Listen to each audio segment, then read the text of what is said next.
نكمل الدروس أيها الأصدقاء في نافذة فتح ملف. اليوم سوف نتعلم كيف نحدد الملفات التي يجب أن تظهر امتدادها.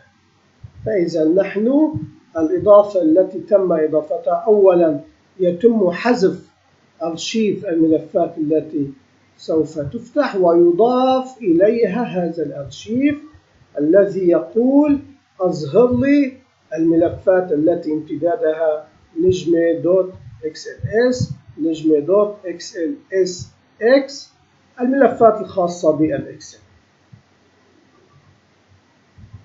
ويحدد أنها 4 خانات. لنرى البرمجة الآن. نلاحظ أن ما يتم إظهاره في هذه النافذة هو ما تم تسجيله في البرمجة. في الدروس الماضية كانت هذه البرمجة تأخذ الحالة الافتراضية، أما نحن اليوم تحكمنا بإظهار هذه النافذة ليتم فتح فقط ملفات الإكسل. البرمجة جدا مهمة لتخصصنا ولكي نعرف المستخدم ما هو الملف الذي سوف يختاره. سوف لا نشرح ما تم شرحه في الدرس الماضي.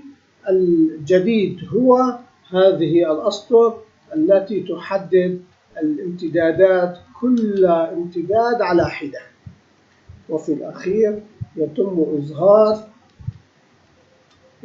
إظهار النافذة. والحالة الافتراضية أن إذا لم يختار المستخدم أي ملف للفتح يتم إظهار رسالة تخبر المستخدم أنه لم يتم اختيار أي ملف، وفي الأخير تلغى الذاكرة الخاصة بفتح الملف. شكرا لمتابعتكم.